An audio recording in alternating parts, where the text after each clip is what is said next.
The Silent Weaver of Liberty. Chapter 1.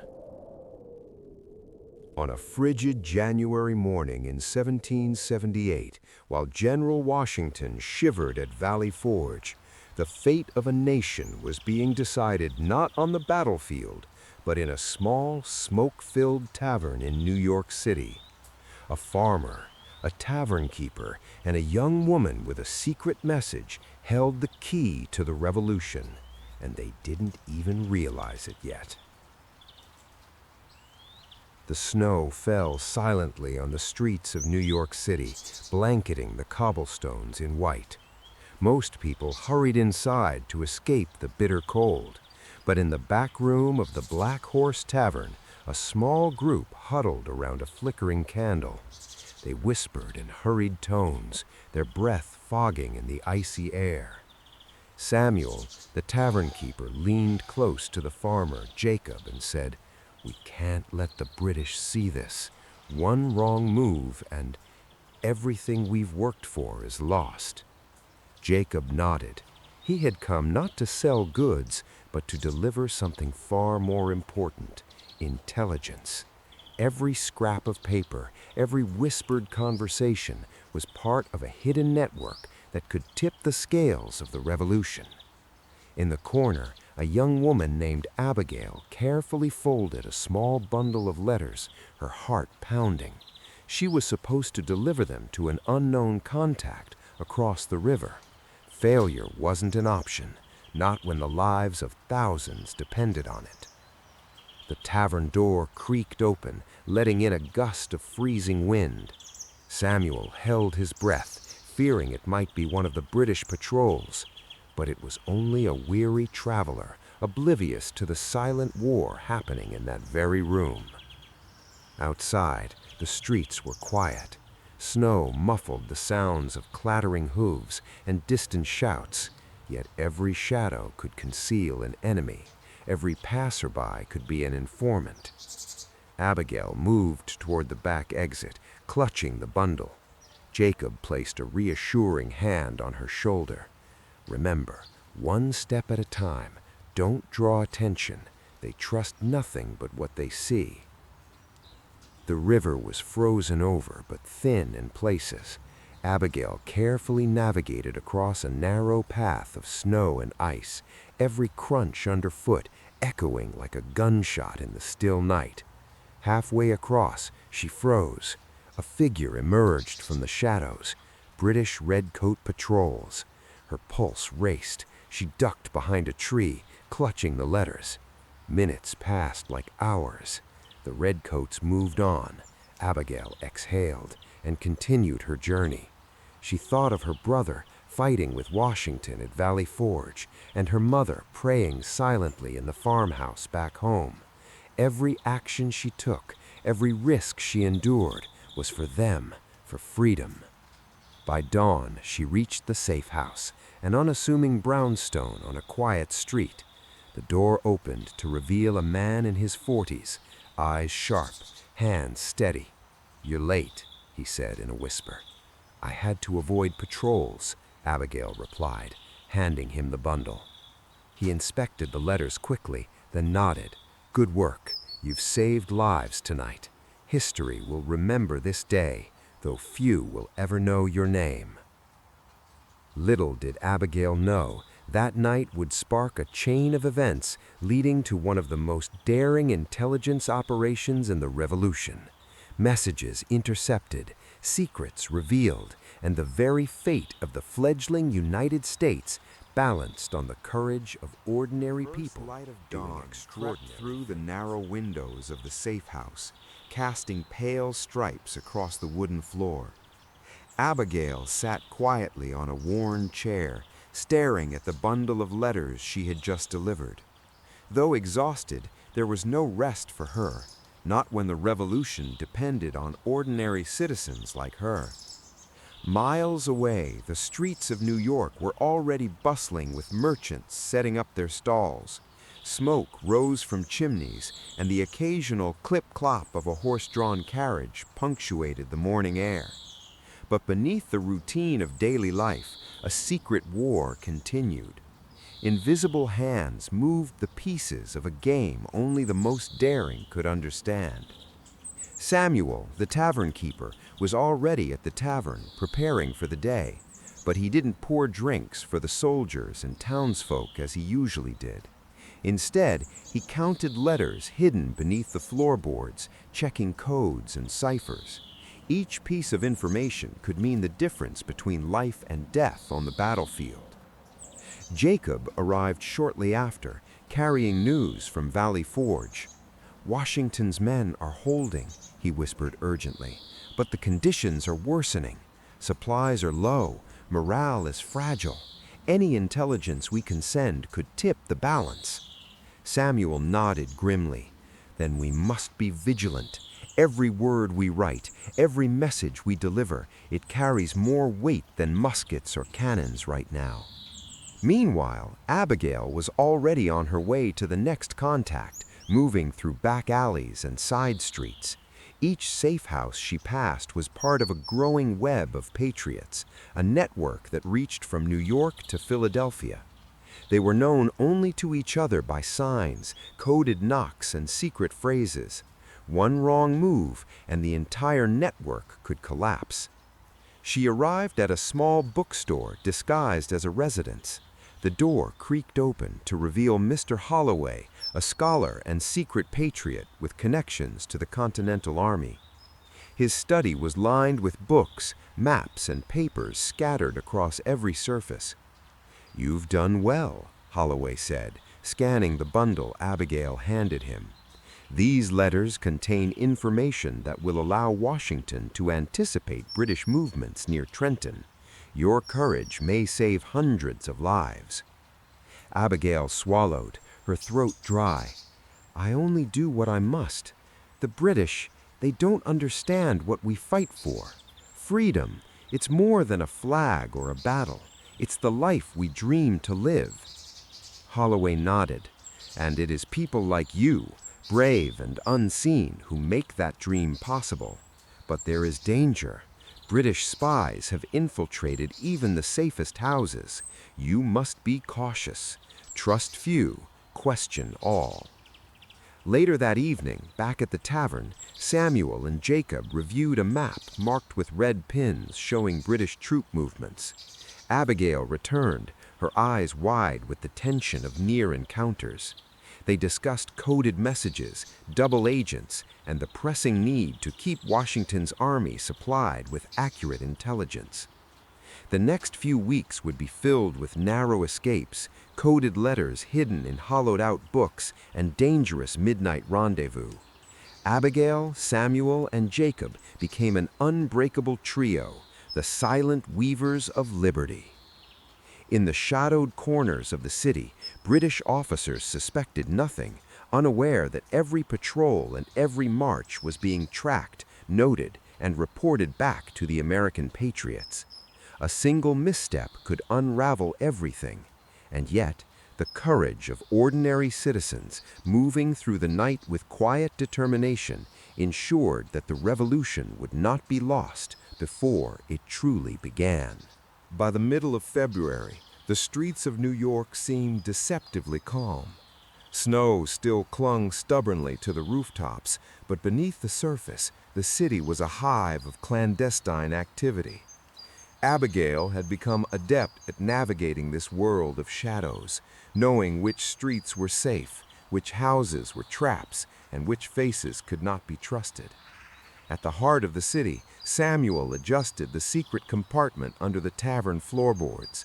Tonight, he would host a meeting with multiple members of the intelligence network, each carrying crucial pieces of information about British troop movements along the Hudson River. Jacob arrived first, slipping through the back alley with the stealth of a seasoned scout. In his coat pocket were reports from local farmers and fishermen who had witnessed British supply convoys. Each piece of information had been encoded with a cipher Abigail had developed, a combination of letters, symbols, and invisible ink made from lemon juice. Soon, Abigail appeared, glancing nervously over her shoulder. "There are patrols near the docks tonight," she whispered. "We need to move quickly, or our messages will fall into the wrong hands." Samuel nodded. "Tonight, we plan the delivery that could change the course of the war. Washington cannot afford mistakes." The meeting began with hushed voices.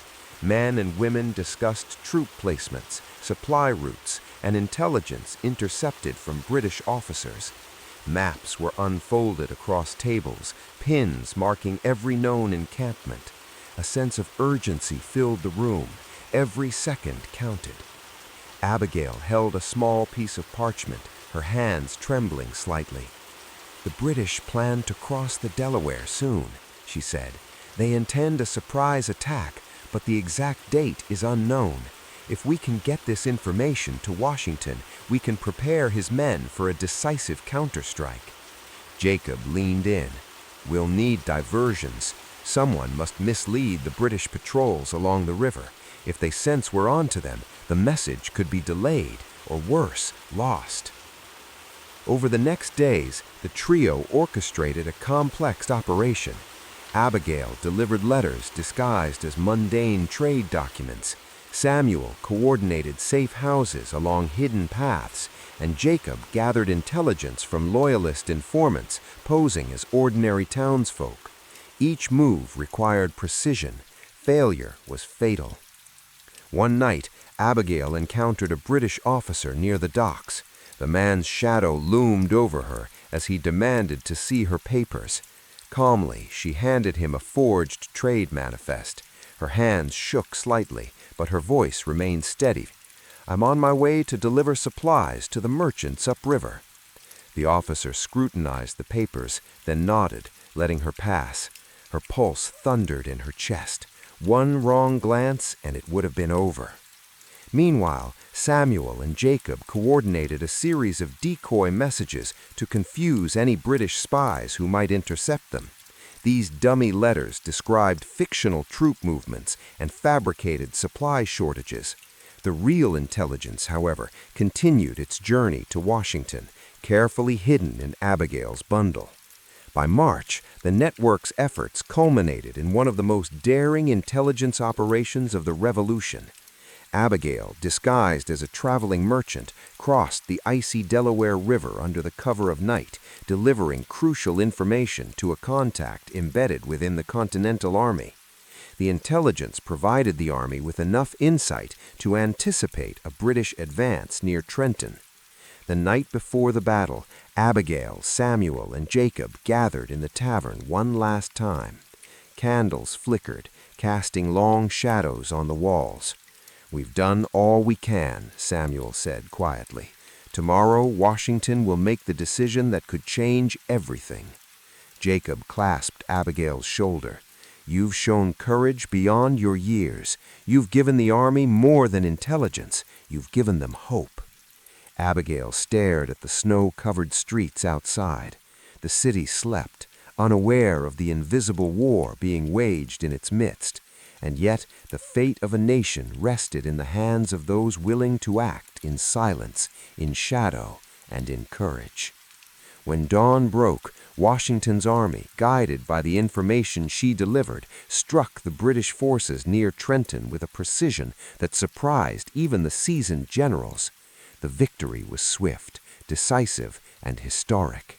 Abigail, Samuel, and Jacob, though unseen in the glory of the battlefield, had played a pivotal role in shaping the Revolution. Spring arrived with an uneasy warmth in 1778. The streets of New York were thawing, but the tension in the city never melted. Abigail had become more than a courier. She was now an integral part of a growing intelligence network that spanned New York, Philadelphia, and even Boston. Letters, codes, and secret signals flowed through safe houses like a hidden river beneath the city streets. Samuel's tavern had evolved into the nerve center of this operation. He organized meetings with trusted patriots and former soldiers, all of whom had pledged their lives and loyalty to the cause. Jacob traveled constantly, carrying word of troop movements, supply shortages, and British plans gathered from local farmers and loyalists. One morning, a new message arrived from Philadelphia. Abigail unfolded it carefully, her eyes scanning the lines of text written in invisible ink. The British are planning to fortify positions along the Delaware River north of Trenton, she said. They expect the Continental Army to be unprepared, but we can warn Washington before it's too late. Samuel frowned. We need someone to take this further east.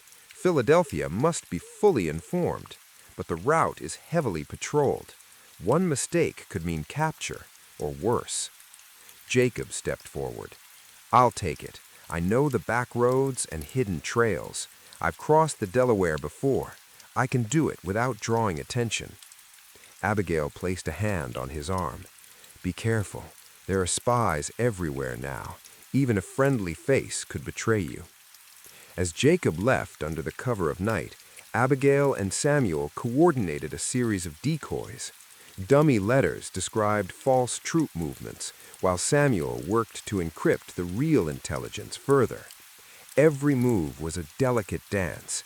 Every decision could tip the balance of war. Meanwhile, Abigail continued her role as courier and observer. Posing as a traveling merchant, she moved through towns and villages, gathering small but critical pieces of information. Farmers, blacksmiths, and tavern keepers shared details of British patrols, supply routes, and Loyalist sympathizers. Abigail's notebook filled with coded observations ready to be delivered to Washington's command. One evening, as she returned to the tavern, she noticed a shadow following her through the alley. Heart pounding, she ducked behind a stack of crates, holding her breath. The figure paused, then moved on. Abigail exhaled slowly. Danger had become a constant companion, but her determination never wavered. Weeks later, Jacob returned from Philadelphia with confirmation that the intelligence had reached the Continental Army. Washington himself had reviewed the reports, adjusting troop movements and preparing contingency plans for the British. Abigail, Samuel, and Jacob celebrated quietly in the tavern. Their work had helped shape the strategy that would lead to a pivotal victory. But the British were not idle. Reports of Loyalist informants within New York grew. Suspicion and paranoia spread like wildfire. Abigail realized that the network they had built was under threat. Trusted contacts had to be reevaluated, routes changed, and codes updated. Every move was a test of skill, courage, and loyalty. One fateful night, Abigail received an urgent message. A British officer had discovered one of the safe houses and captured a minor courier. If the officer deciphered the courier's letters, the entire network could be compromised. Abigail, Samuel, and Jacob devised a daring plan. They would create false trails, mislead the British, and rescue the captured courier without exposing the larger operation. The night was long, tense, and filled with risk. Shadows moved across the city like predators. Every creak of wood, every gust of wind could signal danger. But by dawn, the plan had succeeded. The captured courier was safe, the British misled, and the intelligence network remained intact. In the aftermath, Abigail stood on the rooftop of Samuel's tavern, looking over the city as the sun rose. She knew that the war was far from over, but the bravery of ordinary citizens, farmers, tavern keepers, young women, had ensured that the fight for freedom continued, and every letter, every coded message, every quiet act of courage was a thread in the fabric of a nation yet to be born. Spring deepened into early summer of 1778, and the American Revolution was no longer confined to whispered meetings and secret letters. Battles were raging across New Jersey and Pennsylvania, each victory and loss tipping the fragile scales of independence. Abigail, Samuel, and Jacob had grown into veterans of the clandestine war, a network of shadows and secrets that directly influenced the front lines. The morning of the Battle of Princeton dawned cold and gray. Abigail had spent the previous nights delivering coded intelligence about British troop movements, hidden supply caches, and loyalist strongholds. Each letter she carried was more than paper. It was a key to survival, a thread in the tapestry of liberty. Samuel coordinated a web of safe houses along the route from New York to Princeton. Farmers sympathetic to the cause offered shelter, barns concealed hidden compartments, and local children acted as runners, seemingly innocent but invaluable in their small yet crucial contributions. Jacob, meanwhile, had been stationed along the Delaware River with a group of Continental scouts. His task was to mislead the British, creating diversions and false trails to confuse any redcoats attempting to intercept intelligence. The risk was immense. A single misstep could cost him his life and compromise Washington's army. Abigail navigated a narrow back road, clutching her bundle of letters tightly. She passed a British patrol without a single glance in her direction, her disguise as a traveling merchant flawless. Yet every sound, a snapping twig, or the distant bark of a dog made her heart race. The weight of history pressed heavily on her shoulders. Upon reaching a hidden safe house, Abigail delivered the letters to Colonel Holloway, who immediately deciphered the codes. "These coordinates," he whispered, eyes wide, "will allow Washington to anticipate the British flanking maneuver near Princeton. This could change everything." Hours later, the Continental Army engaged the British forces. Thanks to the intelligence Abigail delivered, Washington was prepared. The battle was swift and decisive. American forces outmaneuvered the Redcoats, forcing them to retreat. While the army celebrated, Abigail, Samuel, and Jacob remained in the shadows, unseen, yet integral to the victory. But triumph was fleeting. The British quickly adapted, deploying spies and loyalists to infiltrate the network. Messages were intercepted, couriers captured, and suspicion grew. Abigail realized that the stakes had never been higher. Every movement, every delivery required ingenuity, courage, and unbreakable trust. In the following weeks, Abigail devised new methods to secure communications: invisible ink crafted from grape juice, letters hidden inside hollowed-out tools, and coded phrases embedded in mundane transactions. Samuel and Jacob implemented decoy operations, misleading British forces while ensuring the real intelligence reached its destination. Despite the constant danger, the trio's resolve never wavered. Abigail reflected on the countless nights spent running through snow, crossing icy rivers, and narrowly escaping capture. Each perilous step brought the dream of independence closer to reality. As the summer sun rose over the battle-scarred countryside, Abigail stood atop a hill overlooking Princeton. Smoke still curled from the battlefield, but the knowledge that their secret efforts had contributed to the victory filled her with quiet pride.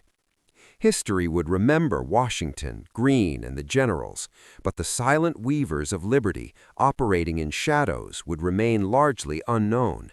Yet their courage, determination, and cunning had altered the course of a nation. By the late summer of 1778, the war had spread across multiple colonies, and the Continental Army faced relentless pressure from the British. Abigail, Samuel, and Jacob had become central to a vast intelligence network that spanned New York, New Jersey, and Pennsylvania.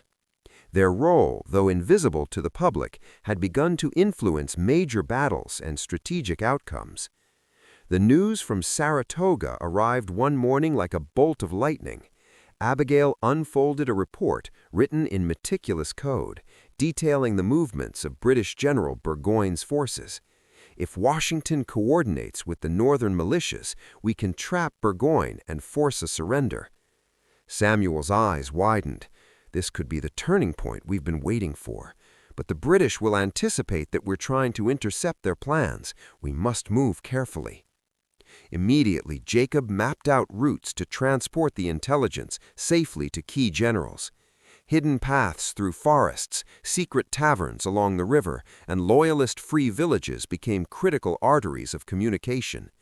Abigail herself took on the most dangerous route, traveling through towns where British patrols were frequent, her life hanging on a knife's edge. Along the way, Abigail encountered a suspicious merchant who seemed friendly but asked probing questions about her destination. Abigail's pulse quickened. With quick thinking, she offered a diversionary story about delivering flour and livestock, while subtly using coded phrases to assure local patriots of her true mission. The merchant left, convinced of her innocence, but Abigail knew the dangers were multiplying. At the Continental Army's headquarters, the intelligence she delivered enabled Washington to coordinate with Northern forces, culminating in the decisive surrender of Burgoyne's army at Saratoga.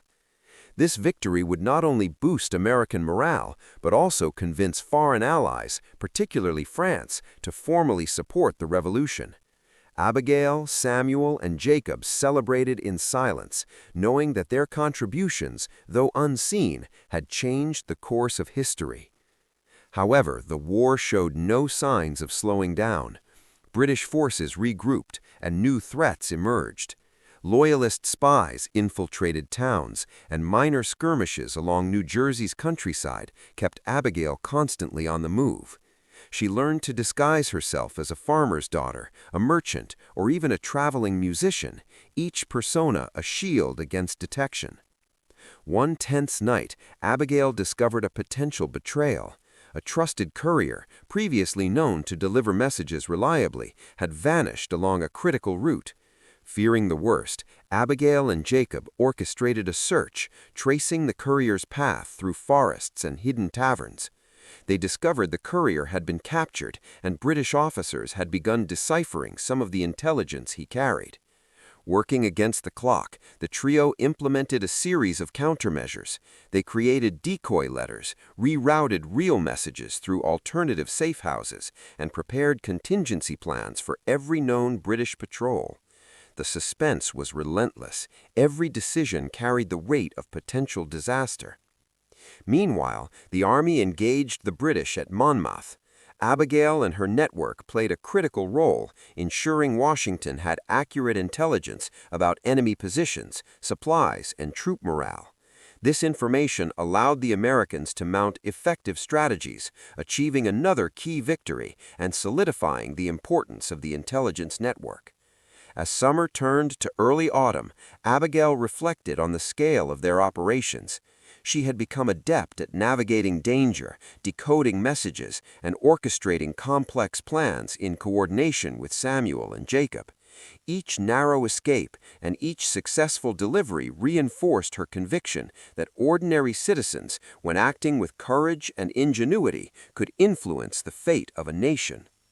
Standing on a hill overlooking the rolling fields of New Jersey, Abigail watched the smoke from distant skirmishes rise into the sky. The war was far from over, but the victories secured through their efforts proved one undeniable truth. Freedom often depends not on the armies in the field, but on the unseen hands working tirelessly in shadows, weaving a web of liberty. Weaver of Liberty, Chapter 7, Threads of Fate. By late 1778, the Revolution had entered a decisive phase. Abigail, Samuel, and Jacob had become veterans not only of espionage, but of survival. The British, recognizing the effectiveness of the intelligence network, intensified their efforts to root out spies. Every letter delivered, every message decoded, every safe house used was now fraught with mortal danger. Abigail awoke one gray morning to a coded message slipped beneath her door. It bore urgent news. British forces were consolidating positions along strategic routes to Philadelphia, planning to cut off supply lines to the Continental Army. Immediate intelligence delivery was essential. Samuel adjusted the hidden compartments in the tavern to store additional letters. "This is bigger than Princeton or Monmouth," he said gravely. "The information we deliver could decide the fate of an entire campaign." Jacob traced the safest yet quickest route for Abigail. They had learned to anticipate the British, using decoy letters, false trails, and misdirection to keep the enemy guessing. but the pressure had intensified. Any misstep Mao could result in mass capture and compromise the network entirely. Abigail set out under the cover of night, disguised as a traveling healer. Every sound, a horse clopping, a door creaking, a distant shout, made her heart pound, but she pressed on. Along the way, she narrowly avoided a patrol thanks to a clever diversion Samuel had arranged using a decoy messenger. Upon reaching Philadelphia, Abigail delivered the letters to General Washington's trusted aides. The intelligence detailed British troop movements, supply depots, and Loyalist sympathizers poised to disrupt continental operations. Washington himself reviewed the information and devised strategies that allowed the Americans to secure vital positions without catastrophic losses. Meanwhile, back in New York, the British launched a counterintelligence sweep. Loyalists and double agents prowled the streets, searching for signs of the covert network. Abigail, Samuel, and Jacob were forced to change codes, safe houses, and routes almost daily. The tension was relentless, the stakes higher than ever. In the coming weeks, the intelligence network enabled critical maneuvers that led to victories at skirmishes in New Jersey and Pennsylvania.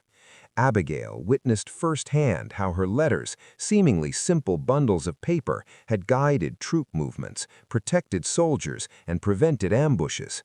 She understood now that courage was not only found on the battlefield, but in the quiet, unseen actions of ordinary people. One night, a close brush with betrayal reminded Abigail how fragile their network truly was. A courier who had previously been reliable had been captured by British forces, and Abigail had to improvise, creating an elaborate diversion and rerouting messages to protect both the captured courier and the rest of the network. The experience left her shaken, yet resolute. By the end of 1778, Abigail, Samuel, and Jacob had established a network spanning multiple colonies, influencing critical campaigns and saving countless lives. Though largely unsung in public history, their courage, ingenuity, and steadfastness were threads woven into the very fabric of America's struggle for independence. Abigail often reflected on the cost: long nights, constant fear, the burden of secrecy, and the personal sacrifices required. Yet she also understood the profound truth of their mission. Liberty was never won by soldiers alone, but by ordinary citizens who dared to act in the shadows, risking everything for the promise of freedom. As Abigail stood one evening on a quiet hill overlooking the Delaware, watching the last glow of sunset fade, she whispered to herself, "History will remember the battles, the generals, the victories, but it is we, the silent weavers, who stitched freedom together, one letter, one risk, one life at a time." The Silent Weaver of Liberty, Chapter 8, The Final Thread. The year was 1781. The revolution had stretched on for 6 grueling years, and the nation's fate hung in a delicate balance. Abigail, Samuel, and Jacob had spent countless nights in shadows, weaving a web of intelligence that now spanned from New York to Virginia. Every letter delivered, every code deciphered, had influenced battles and decisions that would shape history. Washington's forces prepared for the final push against the British stronghold at Yorktown. The stakes were monumental. Success would signal the possible end of the war. Failure could crush the fragile hopes of a fledgling nation. Abigail received intelligence that British General Cornwallis was vulnerable. Supplies were low, and his troops were scattered. Yet the British suspected spies in the region, making the delivery of this information a perilous task. Samuel organized a network of decoy letters and false trails to mislead the British. Every courier, every safe house, every route had been mapped, coded, and rehearsed to minimize risk. Abigail, disguised as a traveling seamstress, carried the pivotal message across hostile territory, her every step shadowed by danger. Upon reaching a secluded farmhouse near the front lines, Abigail delivered the message to Lafayette's aides. The intelligence detailed British troop movements, supply shortages, and morale weaknesses. Lafayette's commanders immediately relayed the information to Washington, allowing precise coordination for the siege of Yorktown. Meanwhile, back in New York, the British launched a counterintelligence sweep. Loyalists and double agents prowled the streets, searching for signs of the covert network. Abigail, Samuel, and Jacob were forced to change codes, safe houses, and routes almost daily. The tension was relentless, the stakes higher than ever. As the siege commenced, Abigail watched from a hidden vantage point, heart pounding. Artillery fire echoed in the distance, and smoke from the battlefield rose like a dark storm cloud. Every maneuver executed by the Continental Army had been influenced, in some way, by the intelligence she and her network had painstakingly delivered. Days of intense fighting followed. Cornwallis's forces, outmaneuvered and outsupplied, finally surrendered. The victory at Yorktown marked a turning point that would soon lead to the recognition of American independence. Abigail, Samuel, and Jacob, though unseen in the glory of the battlefield, had been integral to this triumph. Their courage, ingenuity, and relentless dedication had woven the very threads of liberty. In the aftermath, Abigail walked through the quiet streets of Yorktown, observing the celebrations from a distance. Soldiers cheered, flags were raised, and the promise of freedom seemed tangible. Yet Abigail felt no desire for recognition. Her satisfaction came from knowing that ordinary people, acting with courage and intelligence in the shadows, had shaped history. Samuel approached her, placing a hand on her shoulder. "We did it," he said quietly. "Not just Washington, not just the generals, us too. Every risk, every night in the cold, every letter, it mattered." Jacob smiled. "History will remember the battles and the leaders, yes, but the silent weavers, the ones no one knows, made it possible. That's our legacy." Abigail looked toward the horizon, where the sun dipped behind the hills. She whispered to herself, "Freedom was stitched together by countless unseen hands, and we were among them." The war was not over for every heart, every town, or every soul affected by its struggle, but the revolution had entered its final chapter, and in the quiet corners, in the safe houses, and through the coded letters, the legacy of courage, loyalty, and intelligence endured, an invisible thread connecting the past to the birth of a nation.